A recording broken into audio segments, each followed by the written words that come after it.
At our family barbecue one summer weekend, my sister-in-law Nicole raised her voice over the sizzle of the grill and announced with that big, confident smile, "We're getting ready to sell the old Hilltop estate up in Hudson Valley. The market's hot right now, definitely going to turn a nice profit." Everyone turned to look at her. Dad nodded approvingly and said she was the only one in the family with real business sense. My brother Brandon wrapped an arm around her waist, beaming like she'd just won the lottery. My sister Emily leaned in, asking questions about the timeline. I sat quietly on the edge of the patio chair, sipping my drink, feeling a strange twist in my stomach. My name is Gabrielle Soto. Everyone calls me Gabby. And that Hilltop estate she was talking about, I'd never once thought about selling it. Nicole kept going, checking her phone every few seconds, laughing about some quick money opportunities she'd been watching. The family ate it up, clapping her on the back, toasting to her big move. I just smiled politely and said nothing. She had no idea what was coming. If you're loving these real-life family drama stories, hit that subscribe button, turn on notifications, drop a like, and comment more drama below so I know to keep them coming. You don't want to miss what happens next.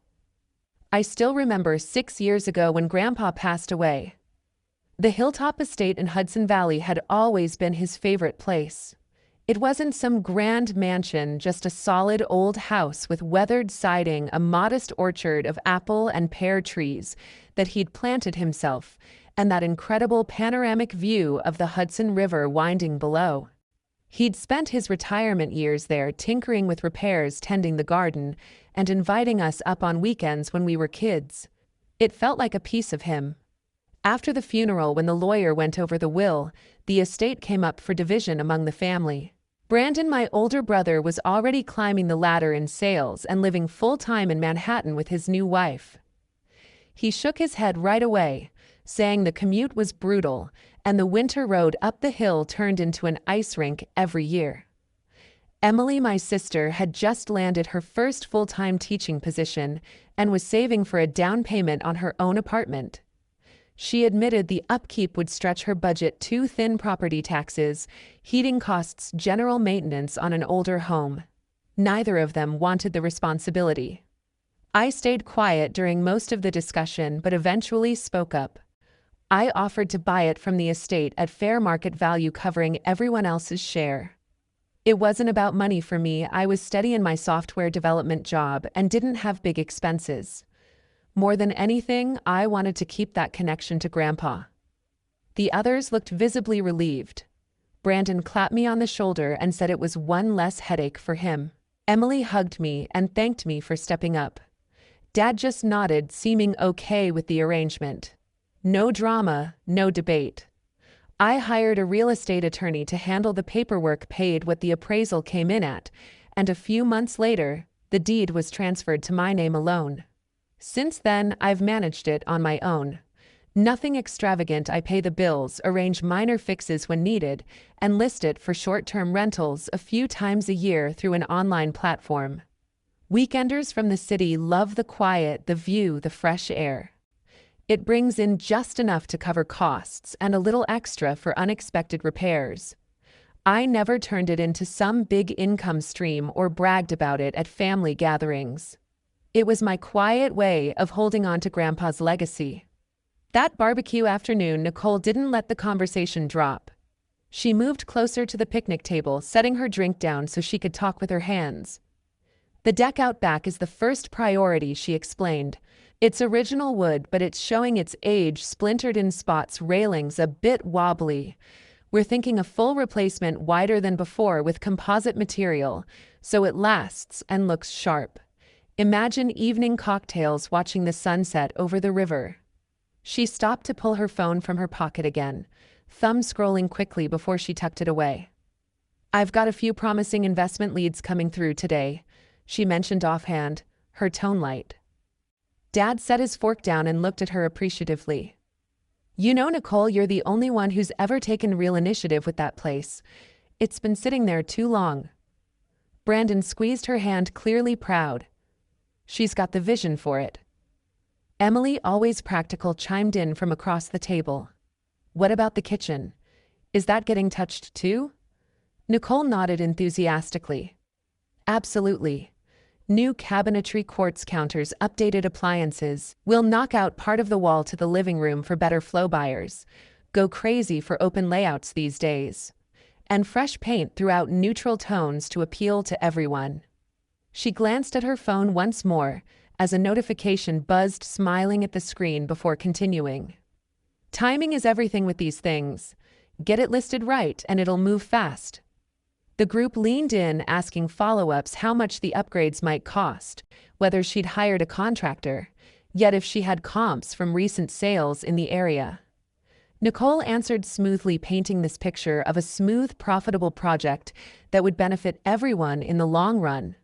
I nursed my iced tea and listened without joining in. The more she talked, the more that nagging feeling grew. She described the estate like it had been neglected, gathering dust while waiting for someone bold enough to act. But it hadn't been neglected. I'd kept the roof patched, the plumbing working, the orchard trimmed. Rentals had covered the costs without issue.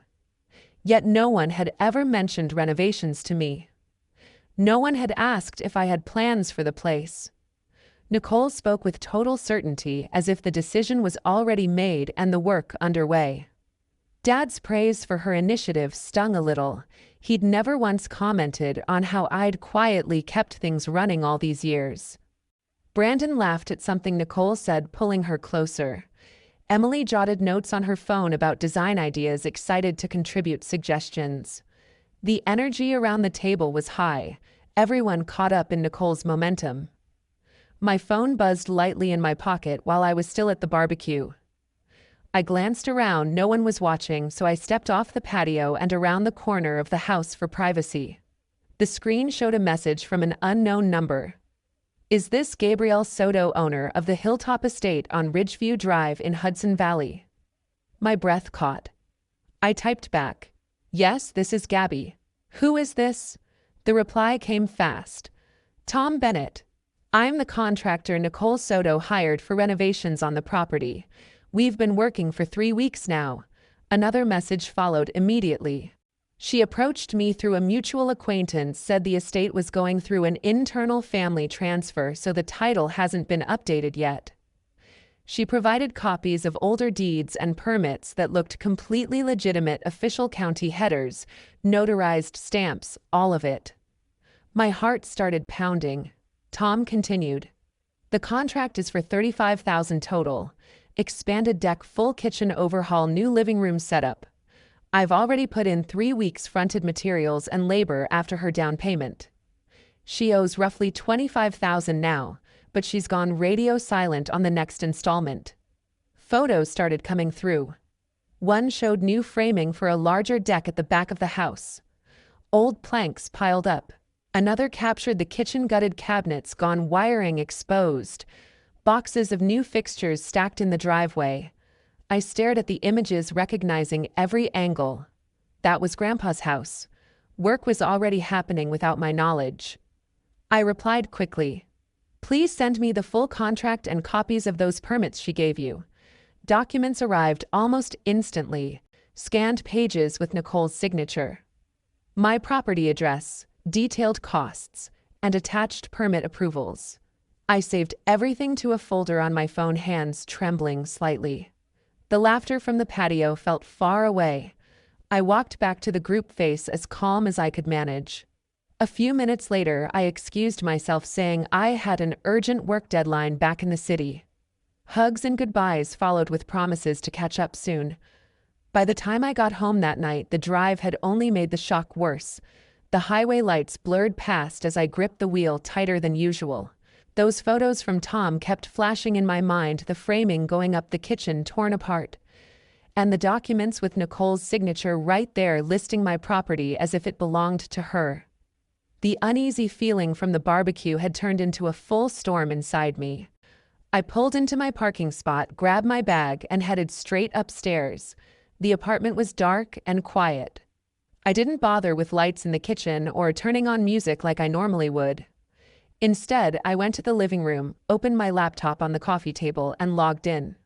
First, I created a new folder on my desktop labeled simply Estate Records.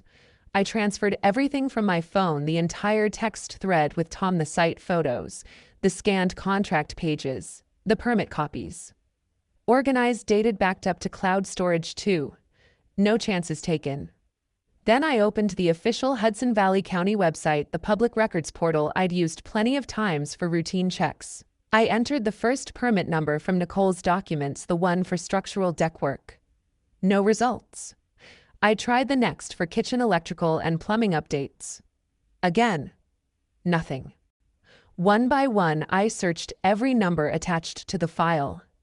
Each query returned the same message: no active or approved permits matching those details for my address. I leaned back, staring at the screen. Forged. Completely made up. The logos looked real enough to fool someone who wasn't looking closely, but the numbers didn't exist in the system at all. I took screenshots of every empty search result, noting the timestamps, added them to the folder. The evidence was piling up fast, undeniable proof that Nicole had handed Tom fake approvals to start work she had no right to authorize. My phone buzzed on the table beside me.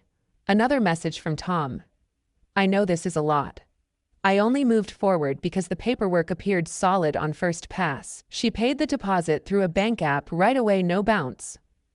The mutual friend who connected us has worked with her family before, so I didn't dig deeper at the start.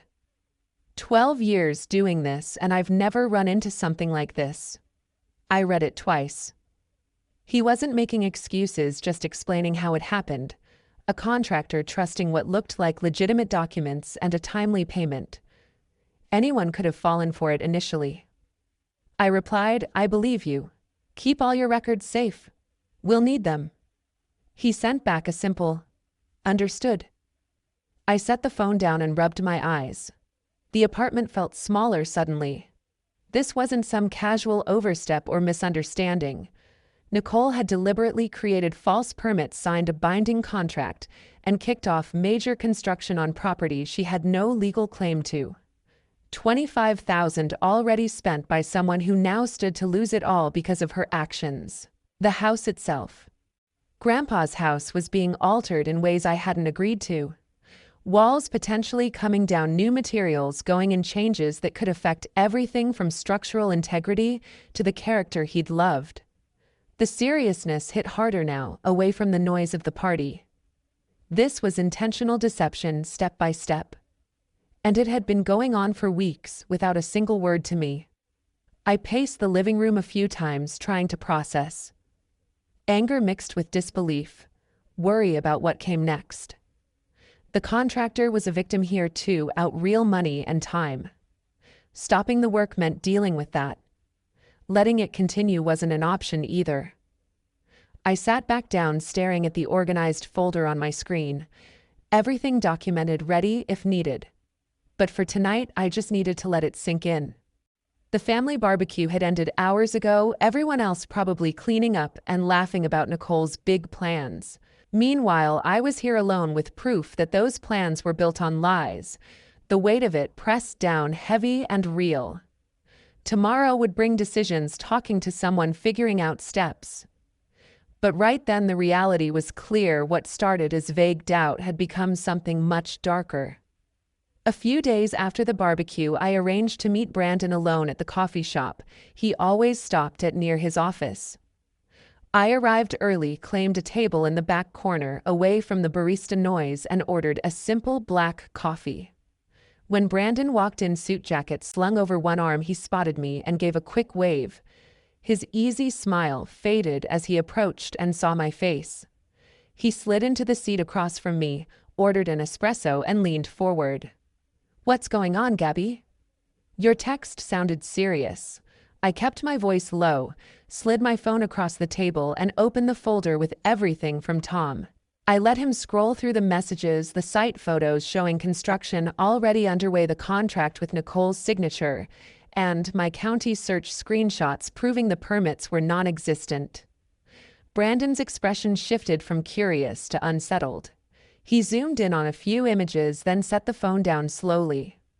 "This can't be right," he said, voice barely above a whisper. "Nicole's been buried in these investment things lately. She's stressed out of her mind. I'm sure it's just some paperwork error on the permits. Let me talk to her tonight. We'll get it straightened out. He rubbed the back of his neck, avoiding my eyes for a moment. If what you're showing me is accurate, I honestly don't know how I'd deal with that. The words hung there. He wasn't accusing me of lying, but he was still putting her first, giving her the benefit before anything else. The disappointment settled heavy in my chest. For the first time, the gap in our family felt wide open, no shared trust, just automatic defense. I nodded calmly. Talk to her.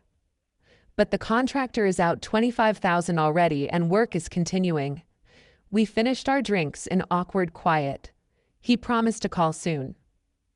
I left the shop feeling more alone than when I'd walked in. That weekend I made the drive up to Hudson Valley to see the estate and meet Tom face to face.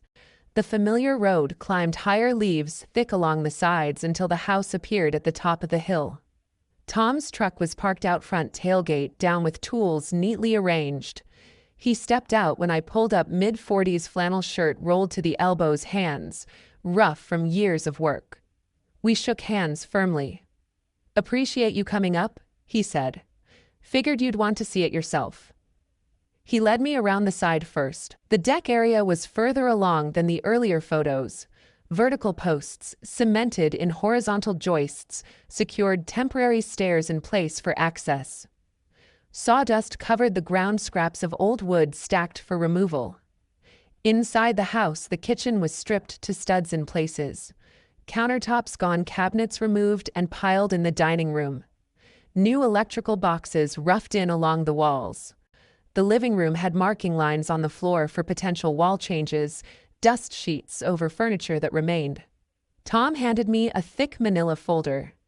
Copies of everything signed, contract detailing scope and payments, material invoices with dates, delivery slips, full email chain where Nicole confirmed schedules and said she was finalizing the inheritance paperwork. I leafed through carefully. Emails from Nicole referring to herself as the handling party for the family estate, assuring Tom all approvals were in place. Bank records showing her initial deposit clearing without issue. Tom gestured around. I moved forward because the docs looked clean, proper formatting, county seals, notarized signatures. She paid the first chunk right away, no delays. In my experience, that's usually a good sign. I walked the room, slowly taking my own photos from different angles, progress shots, close-ups of invoices left on the counter, measurements of openings already cut. The changes felt invasive, Grandpa's original layout being reshaped without regard. We stepped outside to the orchard afterward. The trees were fine fruit starting to ripen, but the construction noise echoed from the house side. Tom asked directly what my plan was. "I'm speaking with my lawyer," I told him. "We'll figure out how to stop further work and handle your payment." He nodded gratefully, though worry lines showed. "I've got crews scheduled next week. Just let me know soon." The drive back down the hill gave me space to breathe. Seeing it in person made the violation real. Spaces Grandpa had loved, now disrupted, materials everywhere. Once in the city again, I called Robert Kim from my apartment. He'd handled the original purchase and kept my contact. He answered professionally. "Gabby, good to hear from you." "What's going on?" I walked him through it all, the barbecue conversation, Tom's initial contact, the forged permits I'd verified, the on-site progress, Brandon's reaction. While we talked, I emailed the updated folder with new photos and scans. Robert listened carefully, asking clarifying questions about timelines and communications. "This is serious," he said finally. "Forging county permits, contracting without authority. It's fraud on multiple levels. You've built a strong paper trail already." He paused thoughtfully. "My recommendation is to keep gathering anything additional. Document the current state, thoroughly communicate in writing where possible. We can send a cease work notice soon, but let me review everything first to avoid missteps. Reporting officially comes after we're fully prepared." I thanked him, feeling a small sense of direction amid the mess. He promised to get back within a day or two after looking over the files. Hanging up, I sat in the quiet living room. Meeting Brandon had highlighted the family divide. Seeing the estate changed made the damage tangible. Robert's advice gave structure to the chaos. The folder on my laptop grew thicker. Steps were forming even if they led to difficult places. I didn't want Emily to be blindsided, so I told her everything right after meeting Brandon. I called her that same evening and asked if we could meet in person. She suggested her apartment the next day after school. I arrived with my laptop bag, feeling the weight of what I was about to share. Emily opened the door in comfy clothes, hair tied back from a long day teaching. She poured us tea and sat on the couch, sensing my mood. "Okay, spill. What's going on?" I started from the barbecue. Nicole's announcement, the uneasy feeling it triggered. Then I opened the folder on my laptop and walked her through Tom's messages, the site photos, the contract, the forged permit searches. I kept my voice steady, letting the evidence speak. Emily listened, eyes widening as she scrolled. At first, she shook her head. "This has to be some mistake. Nicole wouldn't. She's family." But as she saw the county screenshots and Nicole's signature on the contract, doubt crept in. She zoomed in on the photos of the gutted kitchen, the new framing. This is real work happening. How could she think no one would notice? She handed the laptop back, face pale. "What did Brandon say?" I told her about the coffee shop, his defense of Nicole, the way he promised to talk to her, but admitted he'd struggle if it was true. Emily leaned back, processing. He's always seen the best in her. But this is big. We sat in silence for a minute. She asked practical questions: how much the contractor was out, what Robert had advised. I answered as best I could. A few days later, Emily called me, voice tense. "You won't believe this. Nicole texted me yesterday, asking to borrow a few thousand for some quick turnaround investment she was excited about. I said no, told her I was tight this month." She paused. I felt bad turning her down flat, so I went over to their place today with takeout as a peace offering. Brandon was at work. Nicole stepped out to take a call, left her tablet on the kitchen counter. A bank statement notification popped up, credit card bill due. Emily's tone hardened. I glanced over. It was open on the table anyway. Pages of transactions to online casino sites, poker rooms, betting apps. Thousands at a time. She continued. I snapped photos of the screen before she came back. Then when she went to the bathroom, I checked the shared account history on her open browser tab. Total credit card debt sitting at $65,000, almost all racked up in the last 6 months. I felt my stomach drop as she spoke. There was more, Emily said. An email tab open to a real estate agent. Nicole asking about listing the Hudson Valley estate once the upgrades are complete. Attaching mock photos of what it would look like finished. Emily had forwarded everything to me while we talked, screenshots of the statements, the email chain, transaction lists. I opened them on my end. The pattern was clear. Regular large transfers to gambling platforms, balances climbing steadily, minimum payments barely denting the total. Emily's voice softened. She's in deep. This isn't just a one-off. The estate plan, it's probably to pay off the debt and keep going. We talked for a long time after that. Emily felt guilty for looking, but glad she had. I couldn't ignore it once I saw. Putting it all together hit hard. Nicole wasn't just overreaching on the property. She was chasing losses, using the fake flip as a lifeline to dig out and dive back in. I thought about Brandon, oblivious at work while this unfolded at home. Anger flared at Nicole for putting him in this position, for risking everything on lies. But pity mixed in too. He loved her, built a life with her. Finding out would shatter that. Emily and I agreed to keep sharing anything new. She'd watch for more signs without confronting. I'd update Robert with the gambling evidence, see how it changed things. Hanging up the apartment felt colder. The quiet support from Emily was a relief amid the isolation from Brandon's reaction. But the picture was complete now. Desperation driving every move Nicole made. Anger at the betrayal battled sympathy for what Brandon would face. The estate wasn't just property anymore. It was collateral in a much bigger mess. With enough evidence from Tom and Emily, I went with Tom to the police station a few weeks later.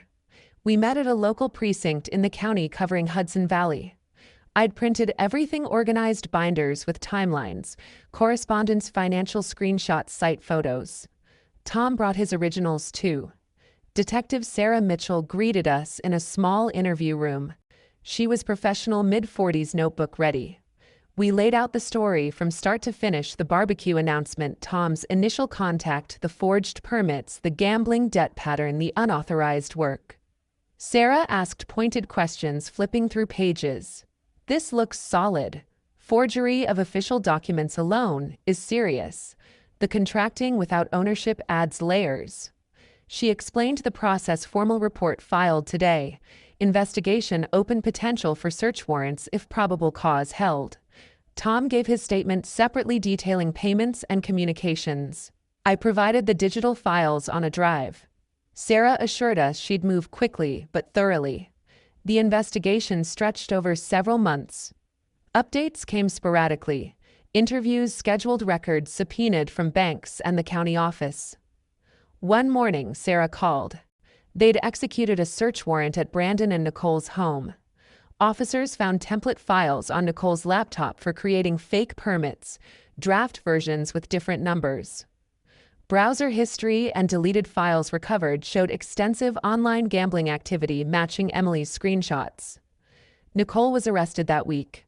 Charges included forgery, fraud, and theft by deception. Because it was her first offense, and the amount wasn't in the highest tier, the prosecutor offered probation, 3 years supervised mandatory counseling for gambling, and full restitution to Tom for all costs incurred. The marketing firm where Nicole worked let her go almost immediately. Word spread internally about the arrest, and they cited policy on criminal matters. Brandon filed for divorce a couple months later. He moved out quietly, rented a small place closer to work. We exchanged a few strained texts. He said it had been painful realizing the extent of the lies, but he needed space to rebuild. Dad and the rest of the family never confronted me directly. No angry calls or accusations. Instead, the invitations stopped coming for holidays, birthdays, casual weekends. Messages went unanswered or got short replies. Group chats went silent when I posted. The avoidance was gradual but clear. Thanksgiving passed without a mention of plans. Christmas cards arrived from cousins but not from home. Phone calls to Dad rang longer before voicemail. I felt the distance grow cold and unspoken. They didn't blame me outright, but the silence said enough: resentment for disrupting the status quo, for bringing consequences no one wanted to face. Birthdays came and went with generic well wishes online, nothing personal. Family photos on social media no longer included me in tags. The isolation settled in slowly. I'd done what I believed was right, protected the estate, ensured Tom got paid, stopped further deception. But the cost was real. A family that pulled away, rather than deal with the truth.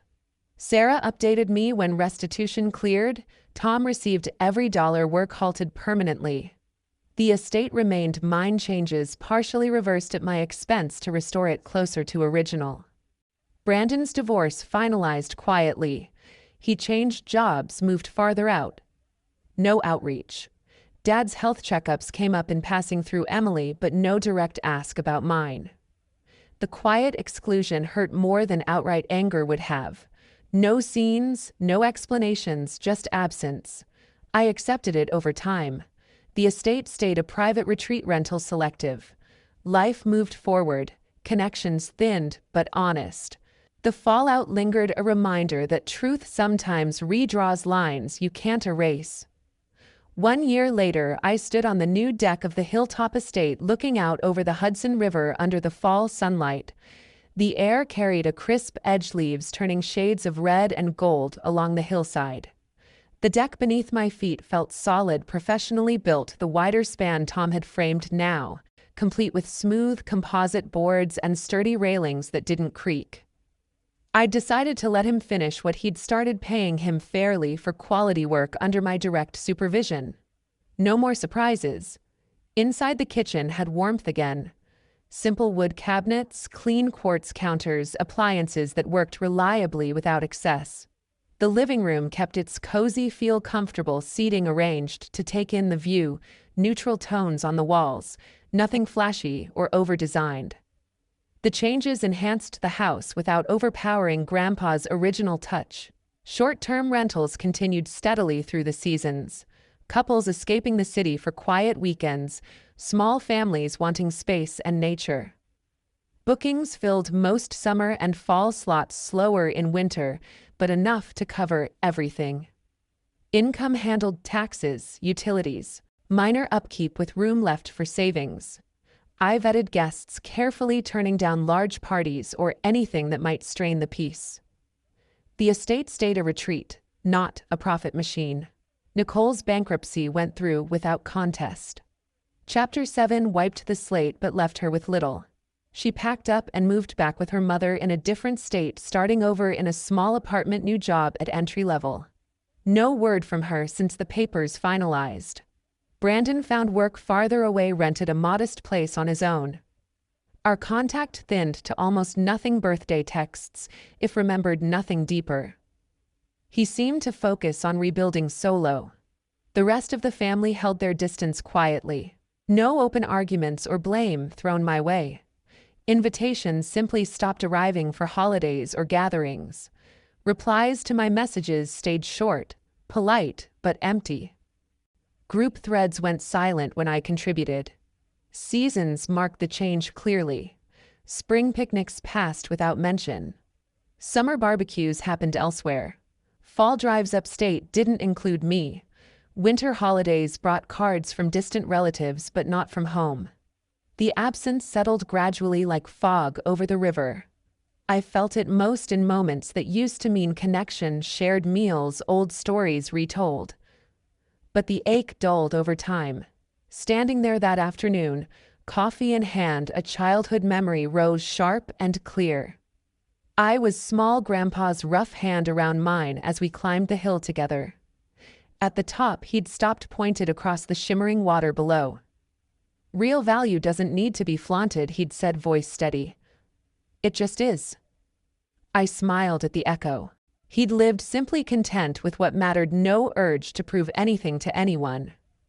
Protecting the truth about the estate had redrawn lines I couldn't erase. The closeness I'd known growing up faded, replaced by careful space. No more